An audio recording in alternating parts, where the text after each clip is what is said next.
Harusnya nama tengah saya tuh Justin, seperti just in case. Dibicara sama teman-teman karena medsos. selalu siap dia. Mungkin tas harus dikasih nama. Ya, namanya Justin. Namanya Justin. Justin. Jadi kalau saya cari tas, saya bakal cari where's Justin? Mana Justin? Apa? Banyak juga yang korban jebakan aparat.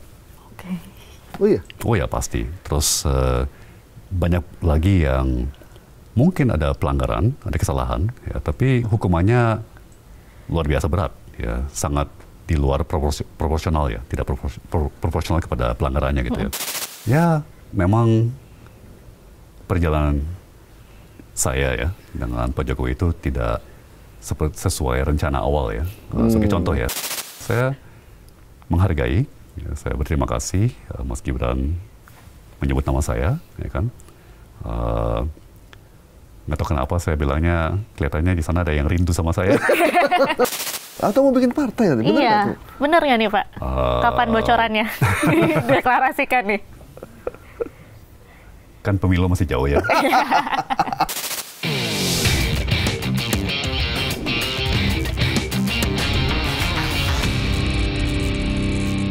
Assalamualaikum, kembali lagi hadir di podcast Bikin Terang. Bersama saya Gaya Parul Sigit dan saya Diandra Mukni, partner baru nih Mas. Ya, gimana? Apa kabar? Alhamdulillah, baik. Siapa tamu kita hari ini? Hari ini kita kedatangan tamu spesial yang lagi hangat diperbincangkan nih, ya. Mas. Ada Pak Tom Lembong. Halo Pak Tom, apa kabarnya Pak? Pak Gaib, kabar baik. Ini Pak Tom ini batuknya jadi berita. Betul. Apa aja jadi berita nih sekarang? Dan sementara ini. Ini apa outfitnya beliau, tampilan wajah, sisiran, bahkan sampai tas itu ditonton banyak orang. Juga ya? Benar. Dan yang menarik tuh kemanapun beliau pergi, mau acara santai aja, pasti ada yang ditenteng. Ada tas. Ada tas. Tadi saya udah lihat tasnya di bawah. Pak Tom boleh lihat dong Pak. Siap. Pak Tom. The famous tas. Ini tasnya isinya apa Pak? Saya buka sebagian ya. Boleh Pak, silakan Pak. Ini tiap hari bawa sebanyak ini Pak? Sayangnya begitu. Apa? Kemanapun acaranya pasti bawa. Ya, kepribadian saya ya, kayak paranoia, ya kan, takut butuh apa-apa atau takut orang sebelah saya butuh apa-apa, ya kan, jadi senantiasa siap sedia. Oh, jadi bukan buat diri Pak Tom, buat orang lain juga? Misalnya orang lain kena alergi, ada obat antihistamin. Itu obat apa? Ada macam-macam, ada Panadol, ya kan, ada obat asma saya, ada antihistamin buat anti alergi, ya kan. Oh, oke. Siap sedia. Siap sedia untuk obat-obatan ya. Ya, siapa yang zaman sekarang bisa hidup tanpa power bank. Oke. Ya kan. Apa lagi ya? Ada lagi? Misalnya, ya ini kebetulan saya udah bawa. Oh ya, full pen wajib tuh ya Pak. Dan spidol. Dan spidol. Ya kan, kadang-kadang lebih enak pakai spidol daripada. Tapi parahnya saya bukan cuman ini, tapi ada backupnya dong. In case ini jatuh. Kalau ini jatuh, ya kan, ada cadangannya. Langsung ada cadangan. Itu pernah bleber nggak spidol jadi kantong? Syukur belum. Ada apa lagi nih Pak? Knock on wood.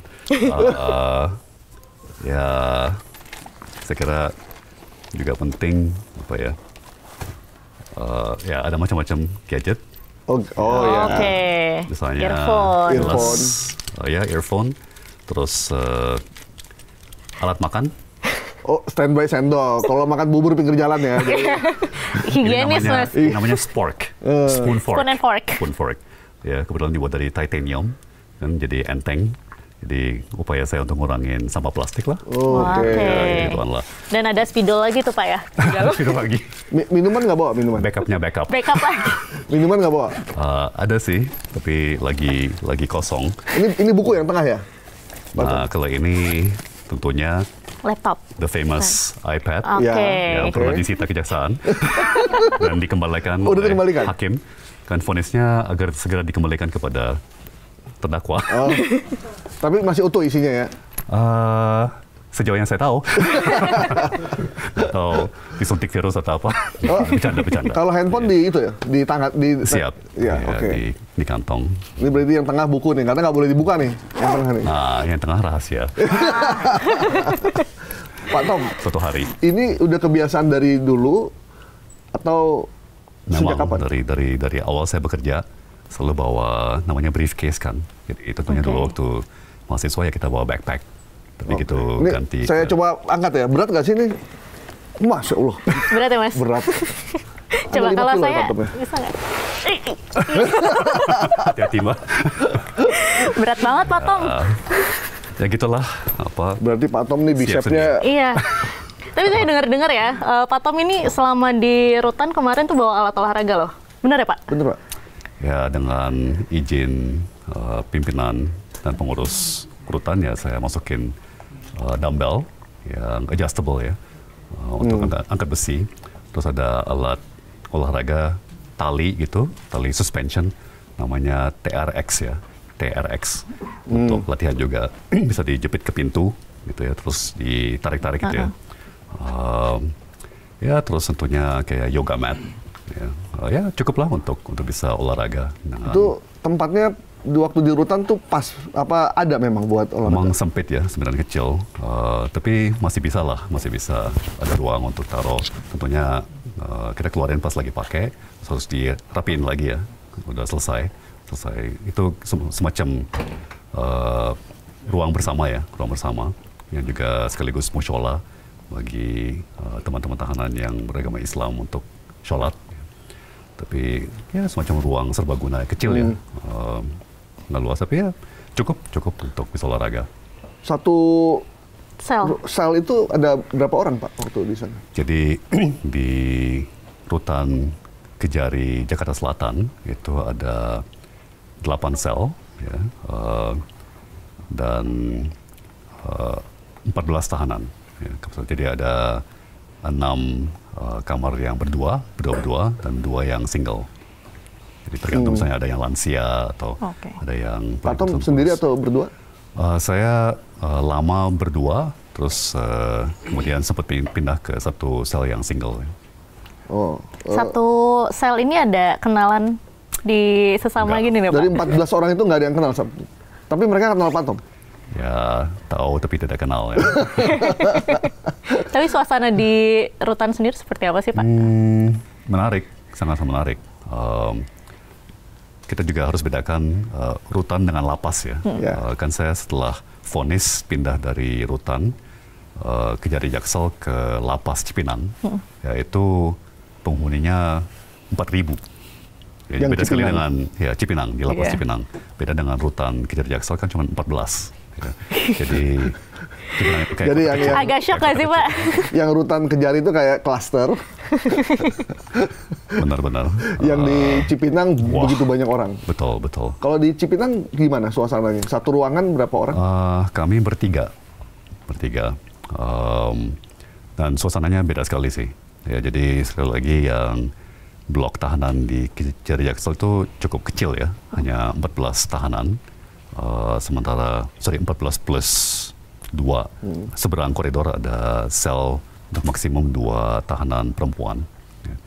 Tapi Cipinang itu ya 4.000 penghuni, ya, dan lebih beragam dari berbagai macam lapisan masyarakat, dari berbagai kalangan, bahkan di dalamnya ada gereja, ada vihara, ya, tentunya ada masjid tapi juga ada gereja dan vihara, dan itu ya seperti tadi saya bilang kayak kota kecil, menurut kayak mencerminkan masyarakat kita, ya, ada segala macam kalangan, ada segala macam lapisan, ada berbagai generasi ya dari segi usia. Ada Alfamart tiap belokan.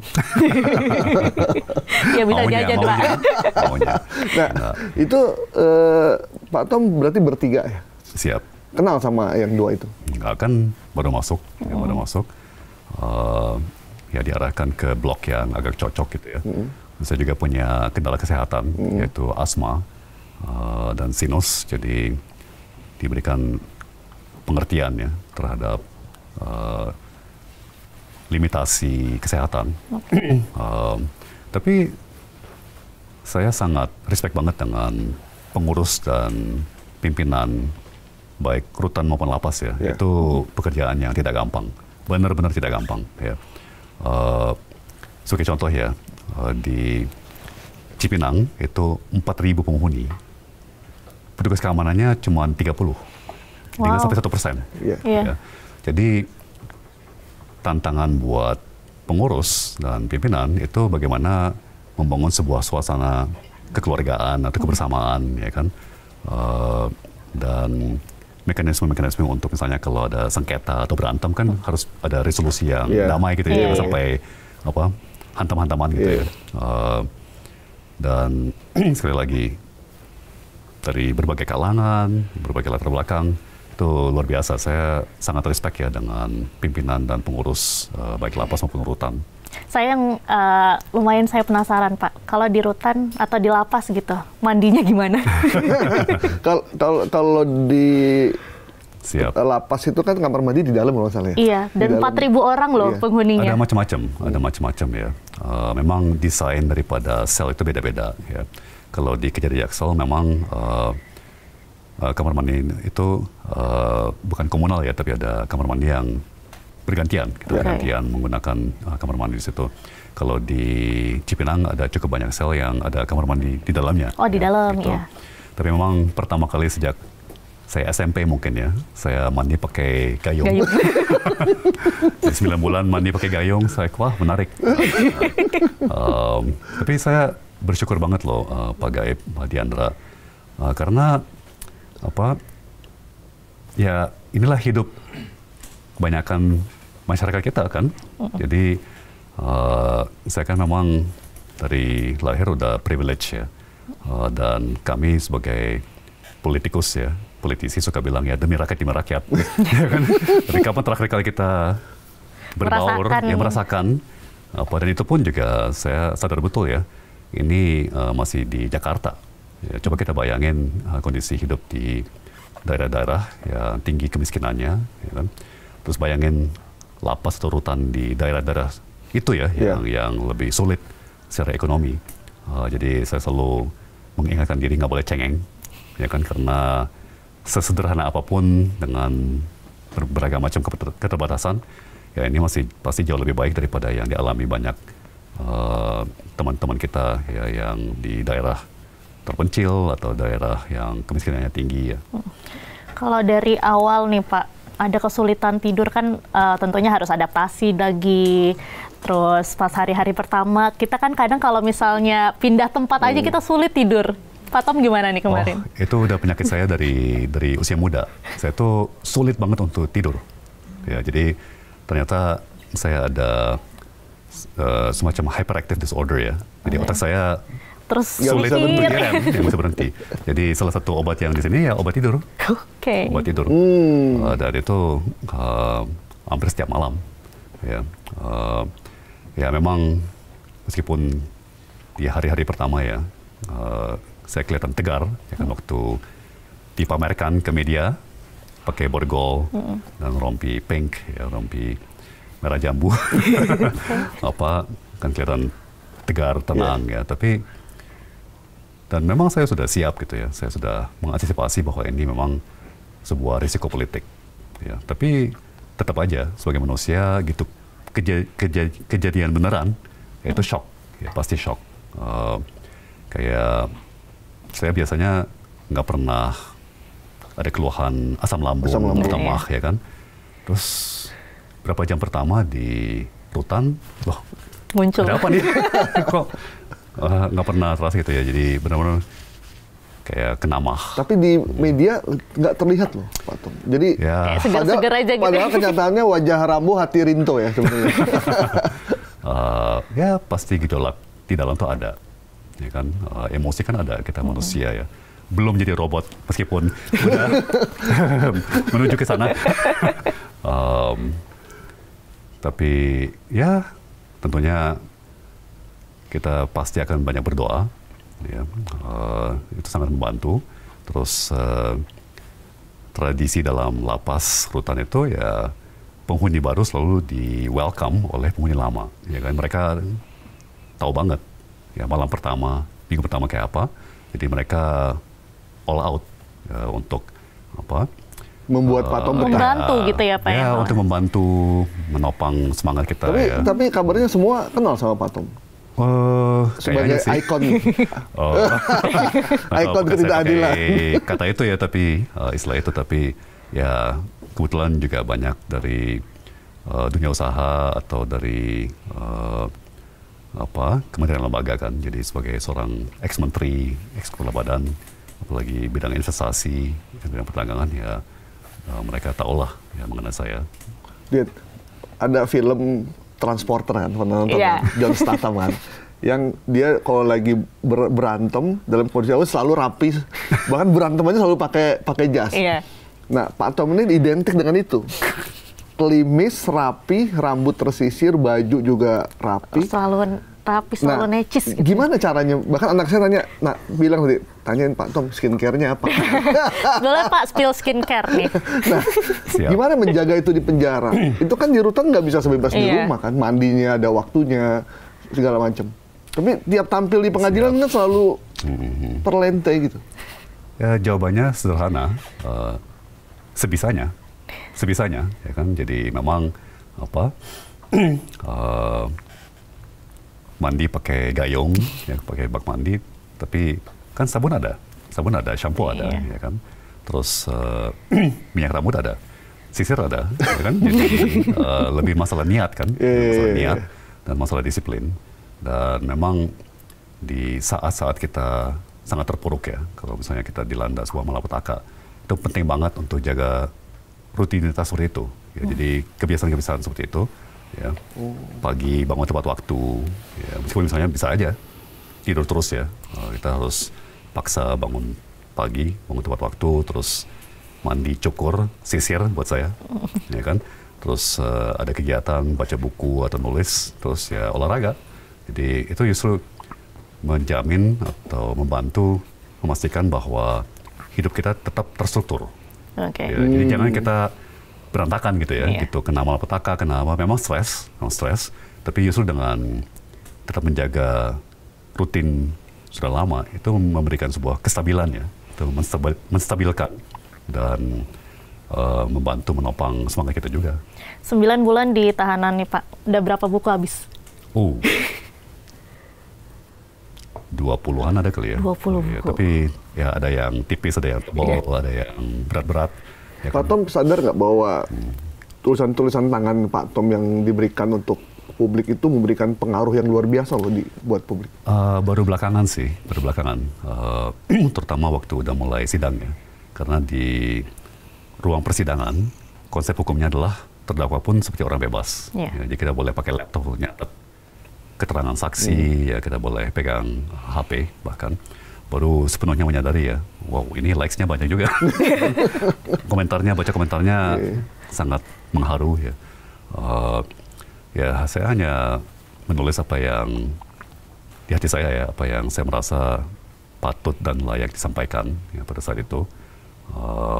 Jadi ya kita tulis, ya kan, terus kasih ke pengacara kasih ke tim admin medsos, ya mereka yang posting gitu kan. Tapi ya syukur ada semacam resonansi ya, jadi apa ya, orang bisa relate ya, orang bisa tergugah dengan tulisan saya.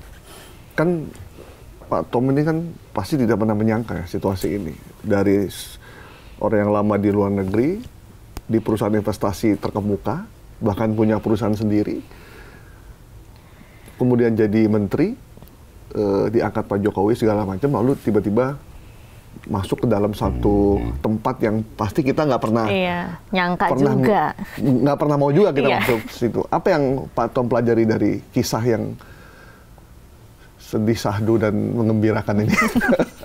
Ini memang pelajaran yang luar biasa ya. Jadi ya kita semua tahu ya, pas lagi naik daun ya jangan euforia. Ya, tinggal tunggu giliran. Pasti. Ini berlaku buat semua orang nih ya. Saya kira dalam hidup kita tuh pasti ada siklusnya ya. Jadi ada masa-masa tertentu kita lagi naik daun, semuanya kok kelihatannya segala rezeki itu gampang. Ya. Terus ada masa-masa lain di mana semuanya serba sulit atau kok kayak berantai gitu ya. Kesulitan, tantangan. Tapi ya mungkin pelajaran utamanya dunia berputar dan pada masa-masa tertentu kita naik daun, masa-masa lain kita akan di bawah ya. Jadi dan juga dalam pergaulan ya, berarti kita jangan terlalu cepat menghakimi orang ya, atau merendahkan orang ya. Mungkin orang lain lagi down ya kan, kita lagi up. Tinggal tunggu waktu, kita akan down dan dia akan up. Atau apa ya, ya kalau kita nyinyir gitu ya, suatu saat kita tinggal tunggu giliran, pasti kena sesuatu ya kan, giliran kita untuk orang lain nyinyir mengenai kita kan.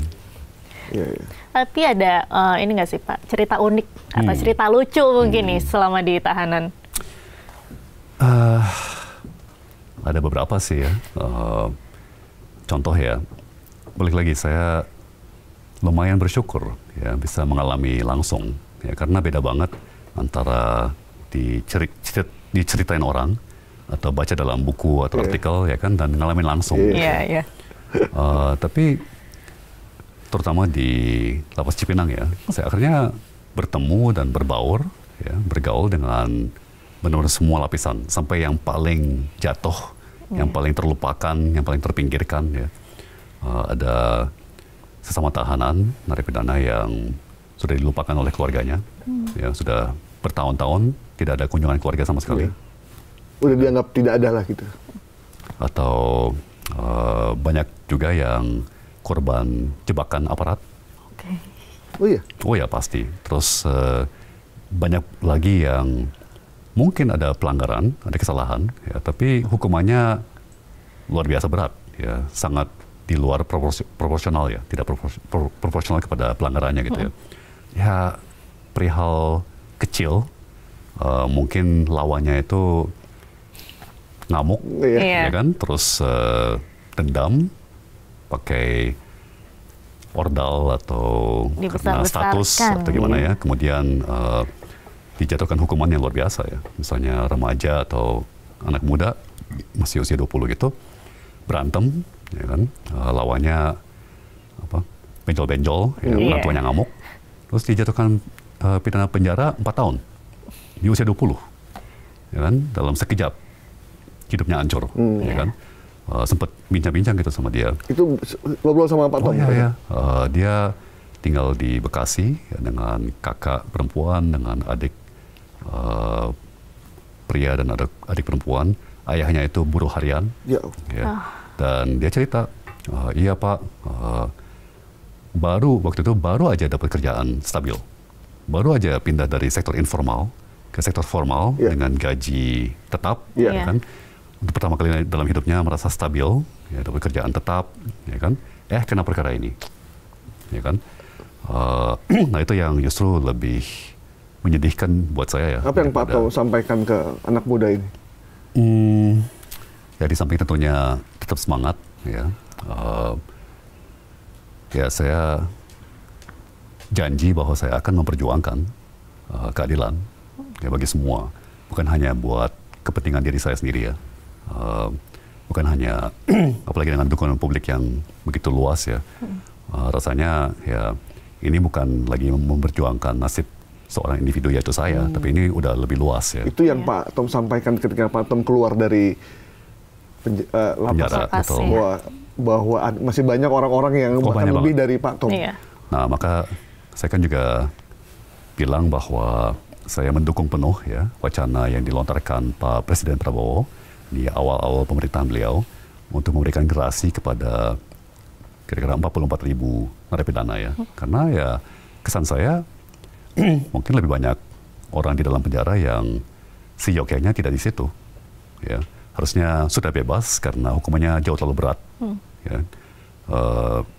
Dibandingkan pelanggaran yang kecil atau ringan ya. Atau memang tidak bersalah gitu ya. Jadi dan itu sangat buruk buat perekonomian.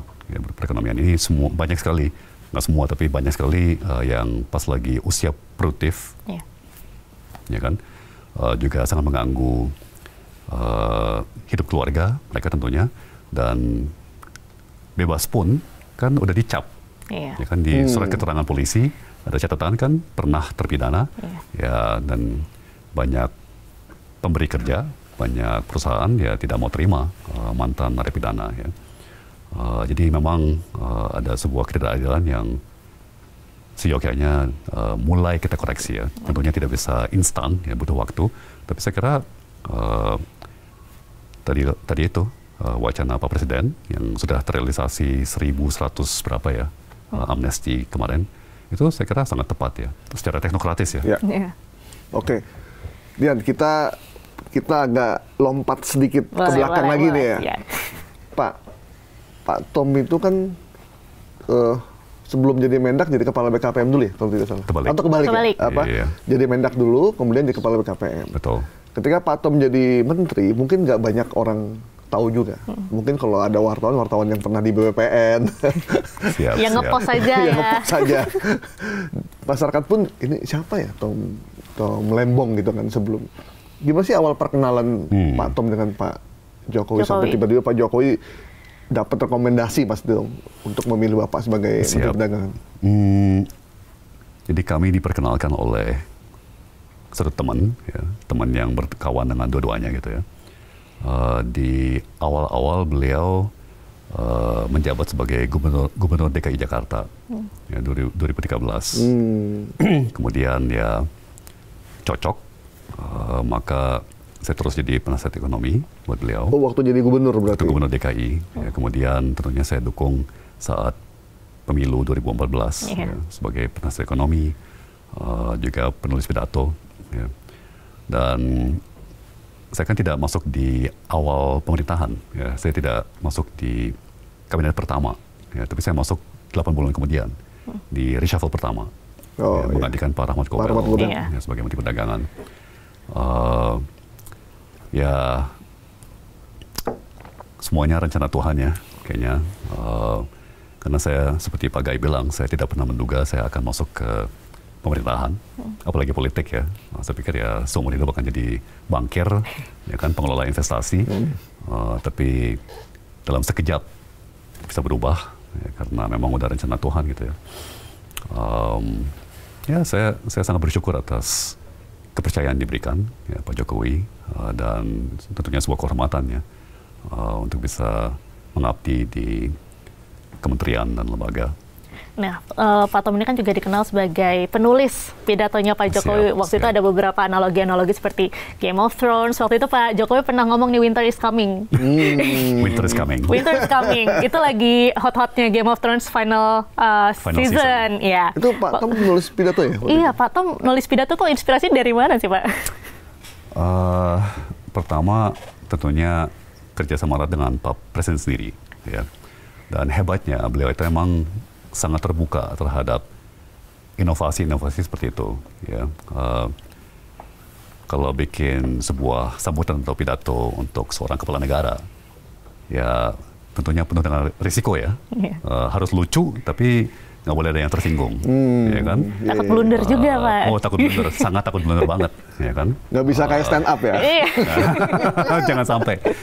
Terus juga harus berwibawa. Nah, ini gimana pun juga kepala negara nih, ya kan? Jadi harus berwibawa, harus lucu, menarik, ya kan? Nggak boleh menyinggung perasaan siapapun, gitu kan? Dan jadi headline. Kalau bisa viral, kalau bisa jadi headline, gitu. Tapi hebatnya Pak Jokowi emang sangat berani sekali. Ambil risiko ya, mencoba sesuatu yang baru. Kan belum pernah ya sebelum itu sambutan presiden dicampur-campur dengan pop culture, kan komik bukan komik kayak manga, anime atau TV, film ya, dan beliau berani sekali ya. Saya yang deg-degan, saya yang stres. Ya kan kalau kepleset atau blunder, pasti harus saya yang tanggung jawab kan. Tapi seru dan syukur ya bisa menarik perhatian masyarakat ya, dan mungkin meningkatkan minat masyarakat kepada soal-soal kebijakan, ya kan. Berarti Pak Tom sebenarnya cocok sama Pak Jokowi ya? Tidak cocoknya kapan tuh Pak? Siap. Saya kira hubungan apapun ya, itu dalam hidup manusia pasti ada pasang surutnya, ya kan? Dan kedua juga apa? Dunia berubah, kita pun juga berubah, ya.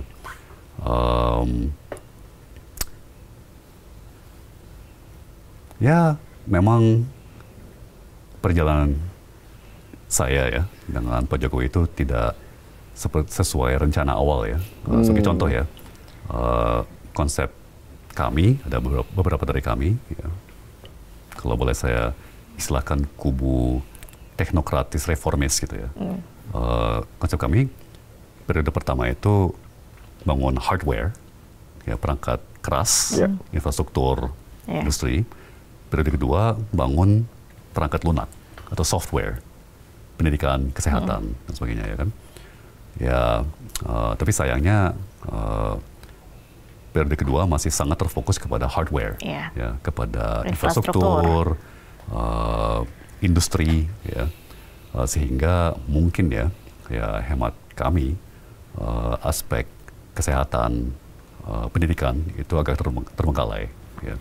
Itu satu contoh di mana sudah mulai ada perbedaan visi, ya kan? Mulai beda visi. Gitu. Itu satu contoh saja ya.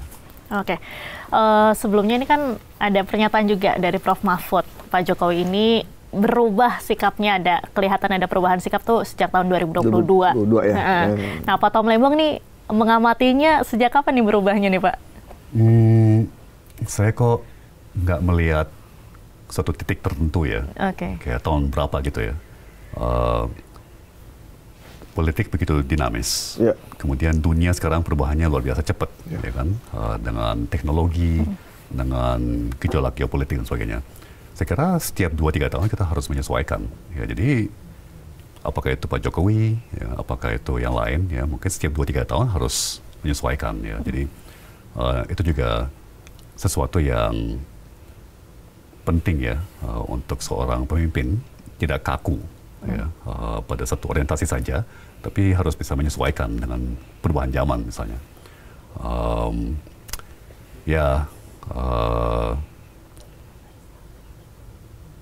Sejarah akan menilai karena ini periode yang cukup historis ya, dari berbagai sudut pandang ya, teknologi,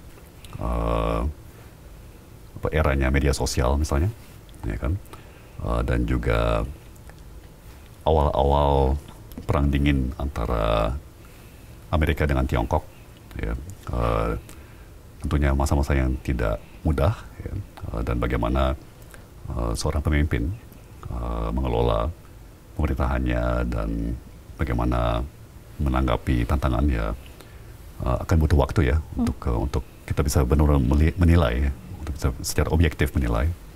Berarti Pak Tom setelah tidak jadi kepala BKPM 2019, setelah itu berhenti? Betul. Berarti betul. 2019 ke 2024 sudah tidak bersama Pak Jokowi? Betul. Kebetulan juga langsung kena pandemi. Ya kan? Iya. Saya keluar dari kabinet November 2019, kemudian hanya 4 bulan kemudian ya, 5 bulan kemudian, di 13 Maret 2020, WHO, World Health Organization, mengumumkan pandemi global. Ya. Jadi semuanya berubah, ya kan, semuanya harus menyesuaikan. Kemudian 2 tahun pandemi, ya, dan tentunya tahun pertama sangat sulit karena belum ada vaksin. Ya. Jadi ya sudah, kita semuanya harus di pause dulu ya, harus di stop dulu. Saya sih sebenarnya udah langsung ditarik oleh Pak Anies yang saat itu menjabat sebagai Gubernur DKI Jakarta, ya, sebagai penasihat ekonomi juga. Jadi saya sempat membantu Pak Anies di masa beliau menjabat Gubernur DKI ya, sampai 2022, dan ya kebetulan beliau dan saya udah sahabat lama, ya kan. Jadi wajar kalau setelah itu ya begitu memanasnya wacana untuk beliau nyapres, tentunya saya akan bergabung dan membantu beliau dalam upaya tersebut. Ya. Pada saat Pak Tom jadi penulis pidato Pak Jokowi, jadi menteri, memang ketemu sama Gibran sama Kaisang sama keluarganya itu kenal semua berarti? Lebih di awal-awal ya. Justru waktu Pak Jokowi masih gubernur DKI, mungkin saya lebih sering main ke Solo, ya, lebih sering ketemu dengan Mas Gibran dan Mas Kaisang ya. Justru setelah udah masuk kabinet kan udah jarang ya. Itu waktu di Solo belum jualan pisang berarti itu. Tapi yang menarik lagi, waktu kita loncat nih Pilpres kemarin, pas debat. Tas debat ya. Debat Pilpres, nama Pak Tom Lembong disebut sama Mas Gibran. Pak Tom Lembong ada di lokasi nggak berarti? Ada kan berarti kan? Lucu, ini juga tangan Tuhan Gimana ya. nih Pak? Kan debat Capres-Cawapres ada 5. Iya. Ya kan, saya udah mendampingi Pak Anies, Pak Muhaimin 2 kali. Jadi fair dong kasih peluang ke orang yang lain, anggota tim yang lain untuk menghadiri di lokasi. Dan saya waktu itu di studio TV CNBC untuk jadi live komentator ya. Dan waktu Mas Gibran sebut nama saya 2 kali, saya lagi di ruang transit ya. Terus di TV kita para narasumber, terus saya lagi nonton TV, terus melihat nama saya disebutkan sampai 2 kali. Ya ada satu komentator ya narasumber yang punya drone emprit. Iya. Ya, Ismail Fahmi. Iya. Ya. Dia lagi duduk di sofa, dia diam-diam fotoin saya. Pas lagi tercengang gitu. Biasanya dipost di Twitter biasanya. Terus ya kan kami langsung live setelah debat Cawapres sudah selesai. Ya langsung moderator. Kebetulan kan narasumber 01, 02, 03. Saya 01, jadi udah pertama ditembak.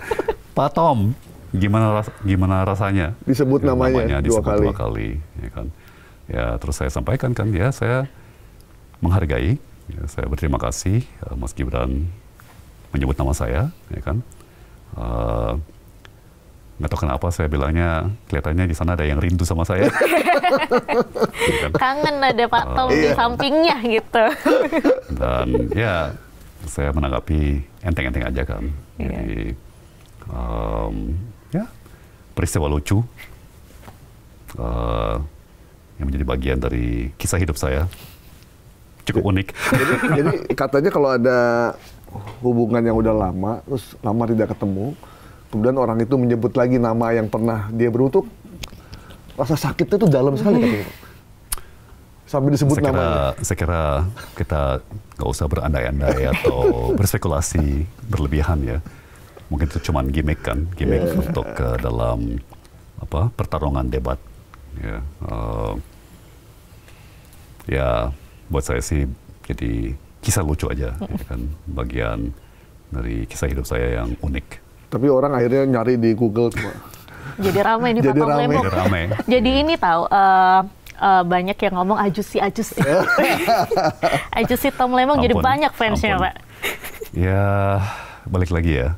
Kita senantiasa harus ingat pas lagi naik daun, ya. Tinggal tunggu waktu sampai kembali normal atau bahkan turun lagi ya. Selalu ada siklusnya, jadi jangan euforia juga kan pas lagi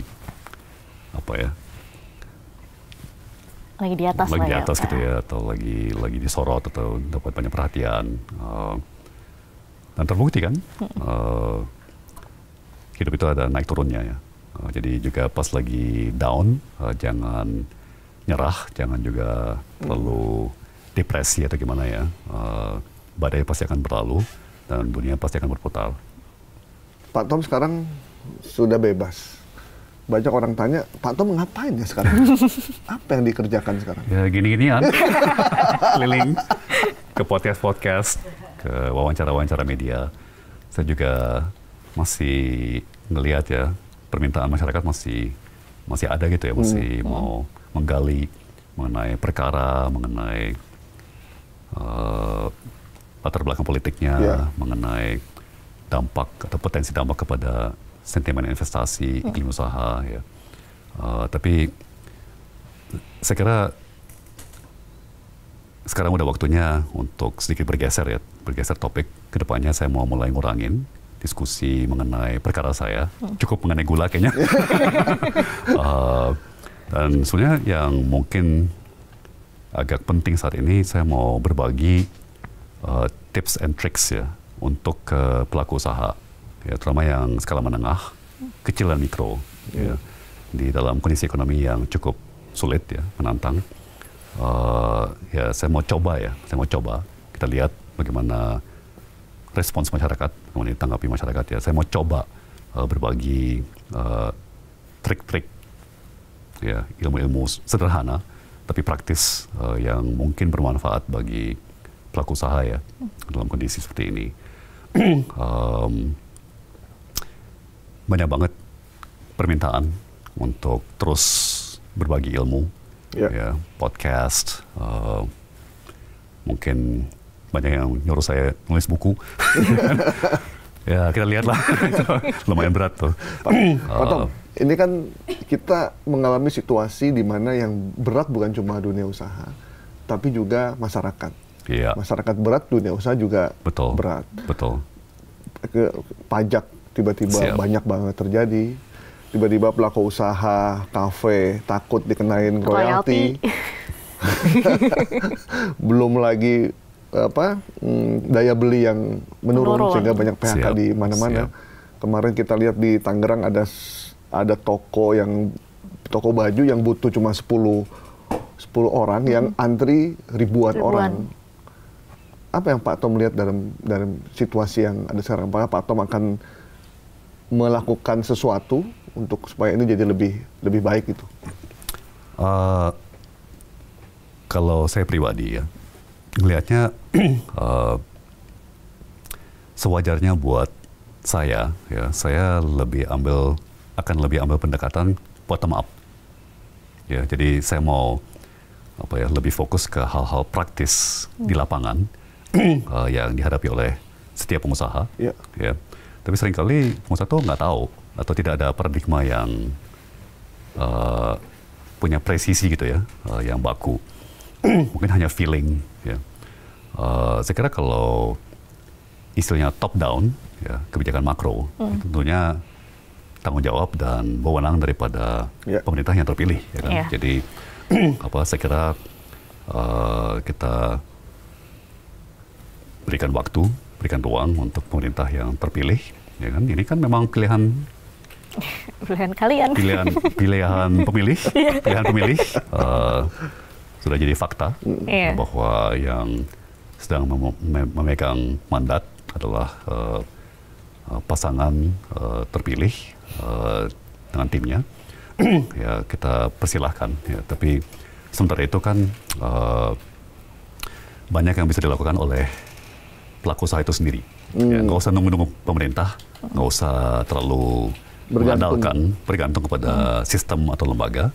Ya, banyak yang bisa dikerjakan antar pelaku usaha, ya kan, antar pelaku usaha dengan nasabahnya, ya, untuk menciptakan nilai tambah, ya, untuk berinovasi.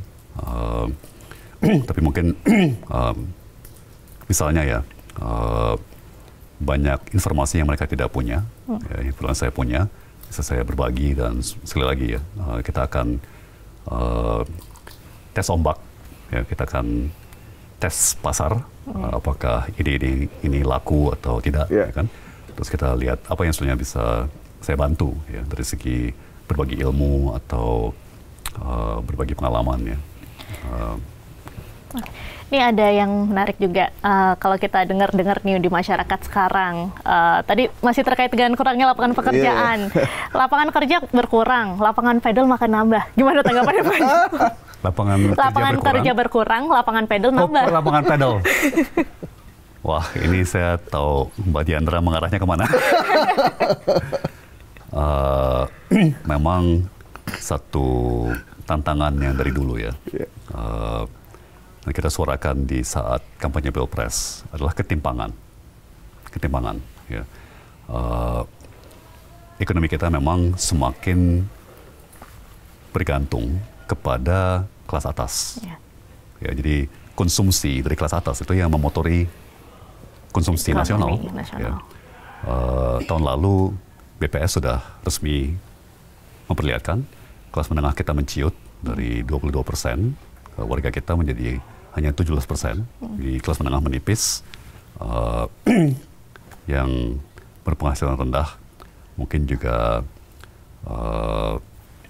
daya belinya menurun, ya kan?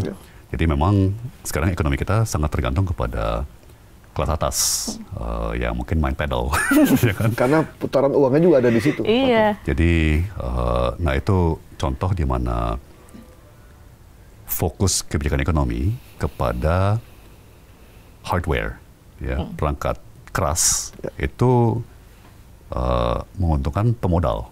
Ya, karena itu program atau proyek yang sangat padat modal, bukan padat karya. Padat karya.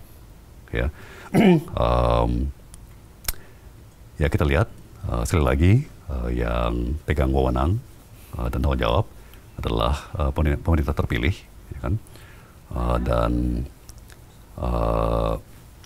saya yakin akan banyak pengalaman menarik, ya, banyak pelajaran dari pengalaman ini.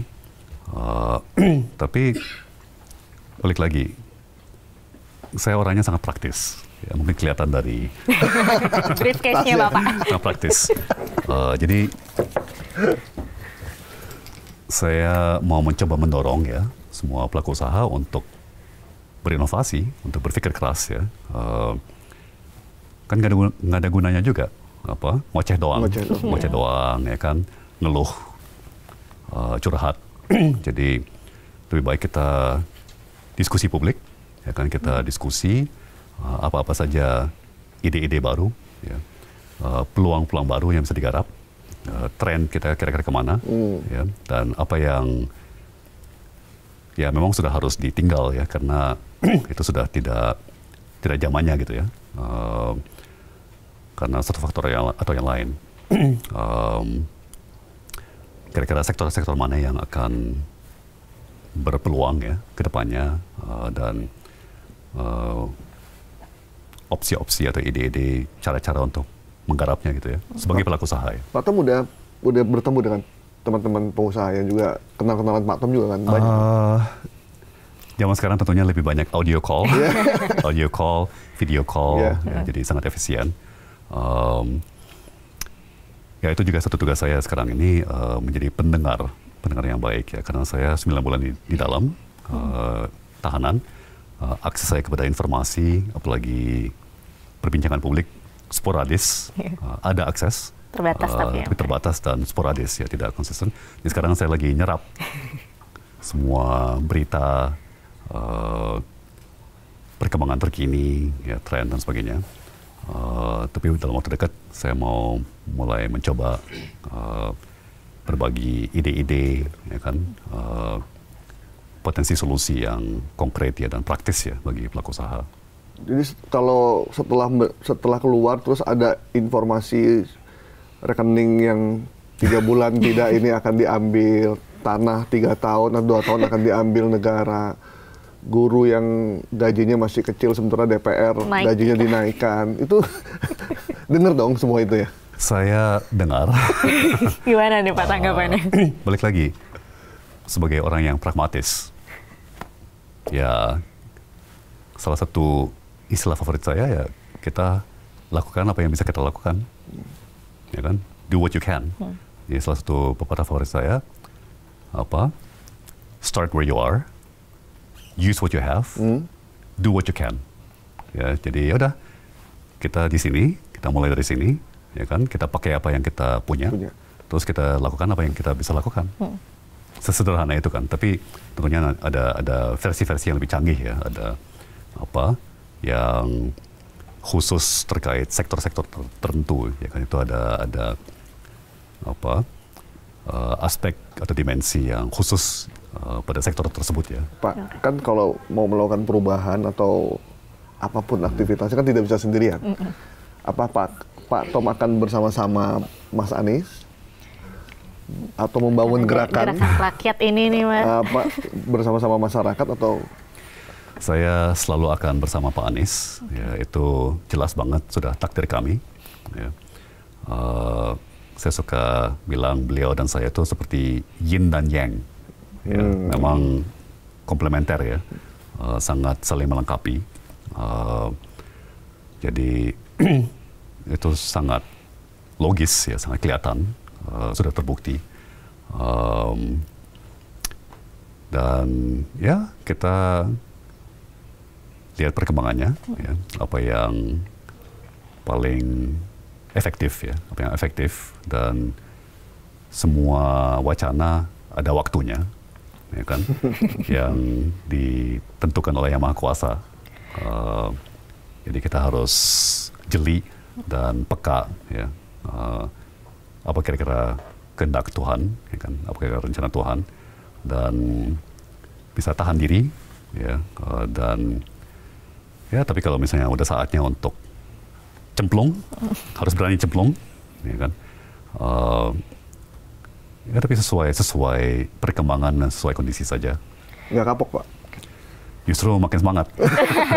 Kacau, Makin semangat untuk memperjuangkan keadilan loh bagi rakyat. Karena sekali lagi ya, beda banget loh ngalamin langsung dibandingkan dengan hanya dengar cerita orang atau baca dari artikel, ya. Wah, saya belajar banyak banget. Katanya orang-orang hebat itu orang-orang yang pernah dipenjara. Berarti Pak Tom salah satunya. Iya, banyak loh orang yang penjara. Nelson Mandela keluar penjara jadi presiden. Tapi kan lebih banyak yang tidak hebat dalam penjara. Mungkin 1, 2, 3 orang, ya kayak Nelson Mandela atau Mahatma Gandhi, kan itu 1, 2 dari ribuan kan. Jadi hati-hati bikin analogi, tetap harus sesuai statistik, ya kan, dan realita. Kenapa Pak Tom? Kayaknya Pak Tom setia banget sama Mas Anies. Iya, tapi kalau kita lihat juga Pak Anies ini setia banget sama Pak Tom. Jadi setiap sidang ini selalu menemani Pak Tom. Apa yang membuat Pak Tom setia? Sangat dekat sama Pak Anies. Emang Mas Anies tuh kayak apa orangnya? Tentunya kami udah sahabat. Sejak kapan ya, Pak? 20 tahun. Okay. 20 tahun ya. Dari saat beliau kembali dari kuliah di Amerika, sekitar tahun 2005, kami bertemu, langsung klop. Dan langsung cocok. Dan memang satu frekuensi ya. Ya, itu tantangan bagi kami ya. Kami sahabat dekat, tapi kami juga profesional. Ya. Dan punya tanggung jawab yang besar. Jadi, sedekat apapun ya, kita harus saling mengkritik, kita tetap harus objektif, ya, dan saling mengkoreksi, ya. Jadi, tapi syukur bagi saya sih jelas bahwa beliau dan saya punya kesamaan nilai-nilai, norma-norma, ya, dasar moral yang kira-kira sama lah, ya. Dan selebihnya kita serahkan kepada Yang Maha Kuasa. Kabarnya nih Pak Anies kan akan bikin organisasi masyarakat ya. Kan sama. udah ya? Tapi kan belum dideklarasikan. Atau mau bikin partai nanti? Iya, bener nggak nih Pak? Kapan bocorannya? Deklarasikan nih. Kan pemilu masih jauh ya. Jadi, kan ada woro-woronya dulu Pak.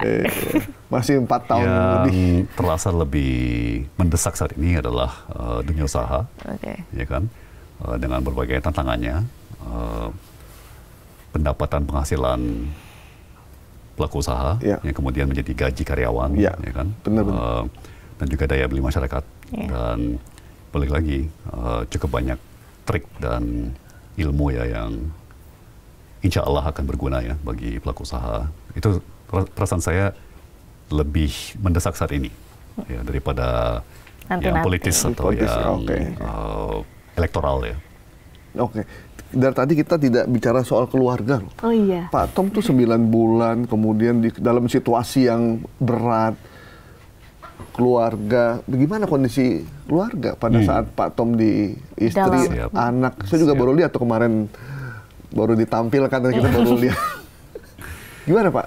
Ya, saya hoki banget ya, beruntung sekali dapat pasangan Siska yang dari SD SMP pun udah dikenal sebagai tomboy, yang sangat-sangat tomboy.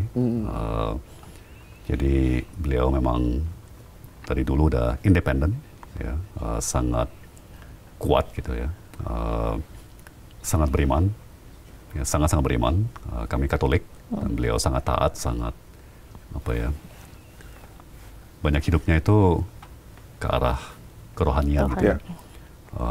Jadi punya modal kuat di iman dan kerohanian yang tentunya sangat membantu ya di saat kami terpuruk ya, dengan saya dibui gitu ya. Syukur anak-anak kami udah lumayan gede ya, udah dewasa. Talia tahun lalu waktu saya ditangkap, ditahan usia 20, Max usia 18, jadi sudah bisa memproses lah.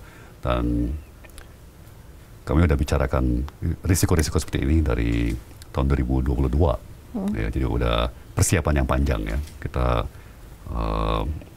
sudah siap lah pada saat saya ditahan. Jadi istri nggak bilang, kan udah gua bilang jangan masuk politik gitu nggak ya?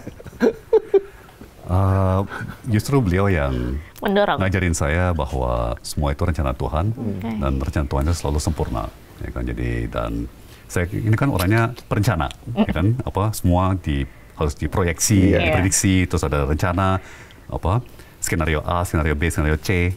Ya, kalau beliau orangnya lebih spontan, ya serba spontan dan lebih apa ya mempercayakan bahwa solusi akan hadir dengan sendirinya gitu ya. Asal kita jaga karakter, jaga iman, jaga nilai-nilai norma-norma ya, nggak usah khawatir, solusi pasti akan hadir dengan sendirinya gitu ya. Kalau saya lebih apa ya manajerial, wah kan kita harus siap dengan ini dengan itu, ya kan. Jadi balik lagi ya, pasangan yang lumayan komplementer, beda banget, sangat-sangat berbeda. Bertolak belakang sekali nih Pak. Bertolak belakang sekali, tapi ya. Justru itu kekuatan ya? Kelihatannya. Jadi kalau mau ngomong keberagaman, ya antara Pak Anies dengan saya, antara Siska dengan saya, justru indahnya keberagaman ya, bisa saling melengkapi, ya kan, bisa saling mengisi. Coba kalau kita semuanya sama, ya kan? Jadi istri Pak Tom lebih spontan, Pak Tom lebih manajerial, prepare. Betul, gitu ya? betul. Apa?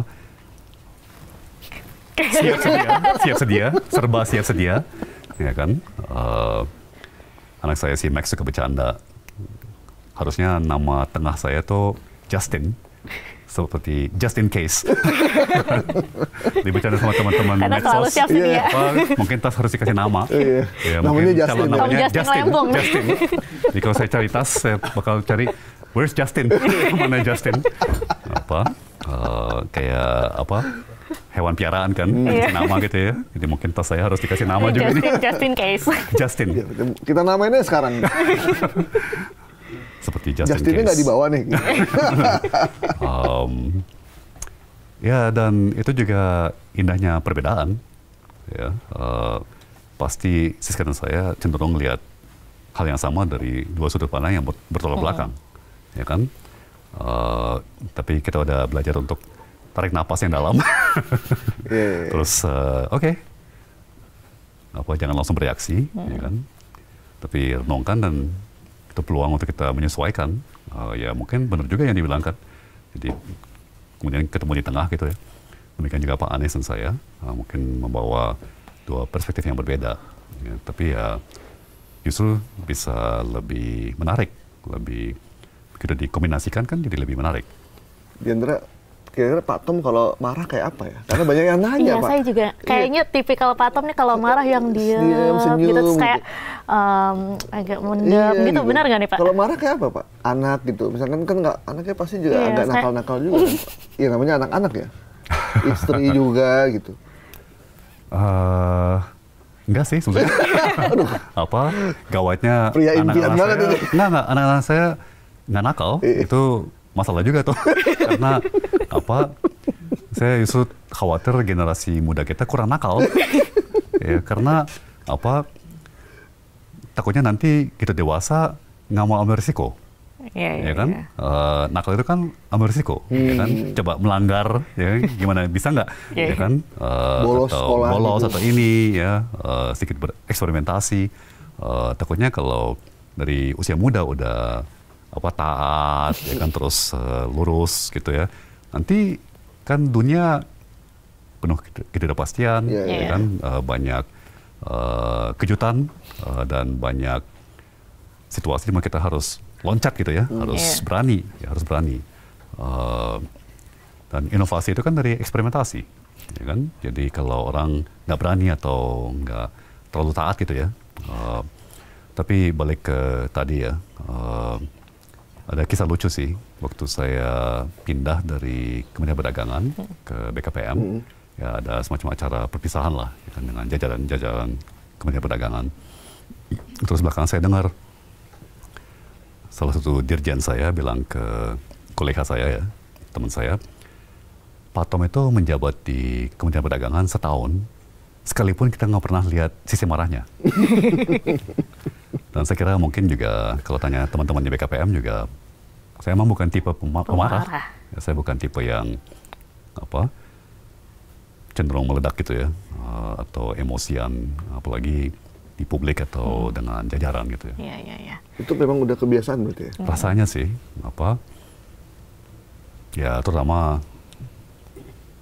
mungkin 20 tahun terakhir, sejak usia 30-an, udah settle dan lebih kalem ya. Lebih kalem. Tapi kalau zaman dulu gimana nih Pak? Pas zaman sekolah tadi kan kalau anak-anaknya nggak nakal. Kalau Pak Tomnya gimana? Pernah bolos nggak Pak? Wah, suatu hari akan kebenaran akan mencari jalannya. Slogannya Pak Tom itu. Ya pasti akan terungkap ya pada saatnya. Kita tunggu kebenaran itu keluar. Tapi emang menarik sih, menarik banget.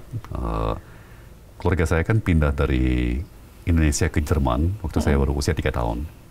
Saya tinggal di Jerman sampai usia 10 tahun. Keluarga Pak Tom berarti dokter. Dokter, ayah dokter. Ayah dokter, ibu rumah tangga. Tapi ayah lagi ambil spesialis dan S3 di Jerman. Jadi segenap keluarga pindah. Jadi masa kecil saya di Jerman. Makanya bahasa Indonesia saya agak logat saya agak aneh. Sama kayak Pak Habibie. Mungkin. Terus balik ke Jakarta. Saya selesaikan SD SMP di Jakarta. SMA udah ke Amerika kan. Jadi ya tentunya. Oh, SMA di Amerika. Betul, SMA dan S1 ya. Kalau Gibran kan SMA di Singapura ya. Beda luar negeri aja kan, iya, beda negara aja. Jadi tentunya karakter saya, kepribadian saya terbentuk dari berbagai pengalaman. Masa kecil, masa remaja, masa kuliah. Multicultural juga ya. Kuliah juga berarti di Amerika? Betul. Jadi betul. Dari SMA lanjut? Betul, kuliah S1 di Amerika. Baru kerja di New York sebentar, setahun kira-kira, terus balik ke Singapura dulu. Kerja di Singapura 2 tahun, baru ke Jakarta. Lagi. Nggak ketemu Gibran di Singapura tuh? Beda generasi. Terus saya balik ke Jakarta pas kali ini just in case, itu just in time untuk krisis ekonomi. Krisis ekonomi. Jadi saya balik ke Jakarta tahun 97, tahun 98, mata uang kita ambruk, ya rupiah dari kurs 2.500 menjadi 17.500, kan devaluasi 87% ya. Terus ya masa-masa sulit ya. Saya kembali ke tanah air pas lagi krisis. Ya. Tapi ya balik lagi ada hikmahnya. Akhirnya saya bisa pertama membantu sebagai konsultan ya bagi Kementerian Keuangan dan Bank Indonesia dalam suntikan modal ke bank-bank BUMN. Di masa-masa transisi itu ya. Dan penggabungan 4 bank BUMN menjadi Bank Mandiri. Bank Mandiri. Pak Tom ikut terlibat di situ berarti? Jadi saya sama teman saya berdua yang ngitung besaran bolongnya. Nah, harus diisi dengan obligasi, ya kan? Dan berapa obligasi yang bunga tetap, berapa obligasi yang bunga mengambang,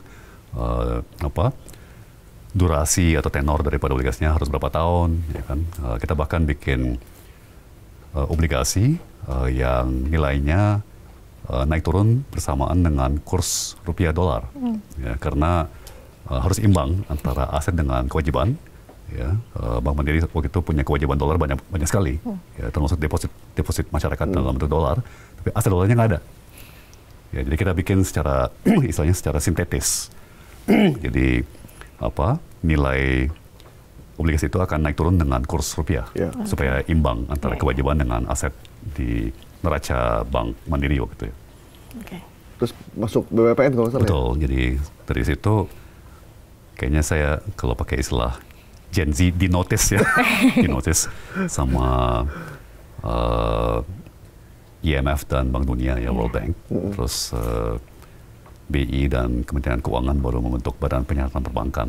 Lagi cari-cari eksekutif muda dari bankir maupun dari pengacara ya. Dan ya saya pikir wah ini menarik, ini sangat-sangat menarik. Banyak upaya reformasi perekonomian yang sangat dalam ya. Dan saya sih merasa bahwa 2 tahun Presiden Habibie itu reformasi perekonomian luar biasa. Dan itu reformasi-reformasi yang memotori pertumbuhan ekonomi selama 20 tahun kemudian. Ya, jadi zamannya Ibu Megawati. Itu titik baliknya tuh ya. Betul.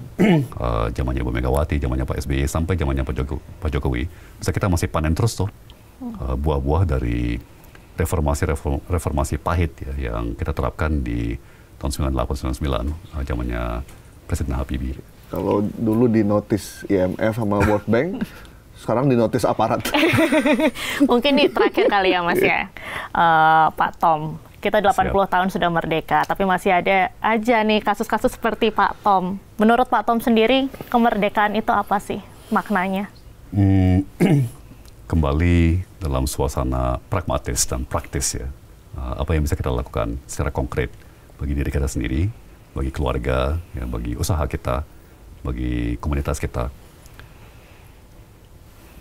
Saya kira kita bisa mengupayakan kita menjadi manusia merdeka, ya, manusia yang benar-benar merdeka. Ya.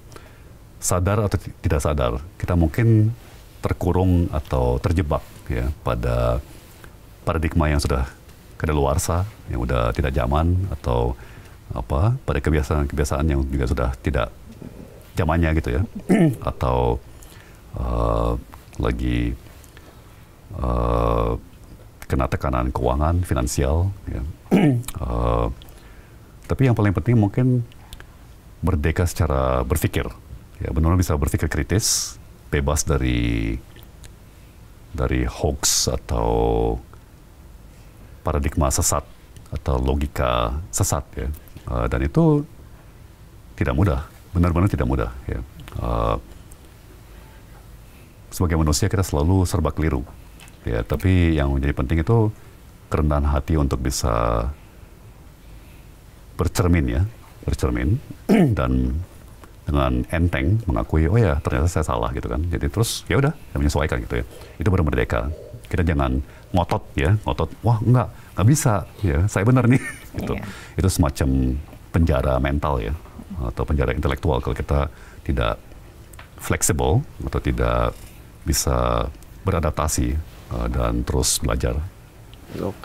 Terakhir dari saya nih Pak, karena terakhir dari Dian. Kan waktu 98 ketika bank-bank mengalami problem berat sekali kan. Gejolak. Tiba-tiba beberapa hari ini ada wacana dari seorang politisi partai untuk mengambil alih BCA. Siap. Tapi gimana menurut, apa dampak yang akan terjadi jika ini dilakukan? Yang jelas sektor perbankan itu adalah jantung daripada sebuah perekonomian, ya. Dan darahnya adalah uang, ya. Kita panggilnya likuiditas keuangan, ya. Dan perbankan yang menjadi pompanya gitu ya, seperti jantung yang memompa darah ke seluruh bagian tubuh, perbankan yang memompa gitu ya dana ke sektor real, ya kan, dan membuat keuangan itu berputar, ya, sirkulasi atau peredaran uang itu melalui perbankan. Tentunya juga ada pasar modal dan lain-lainnya, pasar modal, pasar obligasi, pasar saham, sekarang juga ada kripto. Ya, ya tentunya karena ini jantung, ya, sebagai orang yang pernah sangat dalam terlibat dalam restrukturisasi perbankan, ya, memang harus sangat hati-hati. Ya, ibarat almarhum ayah saya yang memang dokter jantung. Ya, kalau mau bedah jantung harus sangat hati-hati, ya, karena Ya balik lagi, jantung itu di pusat peredaran darah. Dalam hal ini likuiditas perekonomian ya. Dan ada istilah yang namanya lembaga sistemis, ya, lembaga sistemis, dan pasti 10 atau 12 bank terbesar itu sistemis ya. Jadi kalau nggak hati-hati bisa serangan jantung, ya kan? Karena katakan 10-12 bank terbesar itu jantung, ya kan? Ada bank-bank kecil juga, ya. Anggap itu seperti pembuluh darah, arteri, ya kan? Terus ke daerah dan ke sektorial ya. Tapi ini jantungnya perbankan adalah jantungnya perekonomian ya. Jadi harus sangat hati-hati senantiasa kalau udah ngomong perbankan dan peredaran uang ya. Baik. Kalau nggak hati-hati bisa kolaps. Gini, serangan jantung itu ada beragam macam, tidak semua fatal, ya kan? Bahkan syukur dengan berkembangnya teknologi dan pengetahuan, orang seharusnya sekarang udah jarang sekali meninggal akibat serangan jantung. Ya kan? Kita udah tahu langsung dilarikan ke rumah sakit, langsung diintervensi, langsung ditangani. Dulu itu hukuman mati itu, ya, tahun 60-an, 70-an, serangan jantung mungkin 70%, 80% orang meninggal ya karena belum canggih ya penanganannya. Sekarang sih harusnya itu tidak harus terjadi ya. Harusnya mayoritas bisa ditindak dan disembuhkan ya. Oke. Daging banget hari ini perbincangannya sama Pak Tom nih. Terima kasih Pak Tom waktunya. Pak Gaib, Mbak Diandra. Terima kasih Pak Tom sudah bergabung dengan podcast Bikin Terang hari ini. Sukses selalu Pak. Sukses selalu Pak Tom. Demikian teman-teman, sampai jumpa di Bikin Terang minggu depan. Bye-bye. Bye.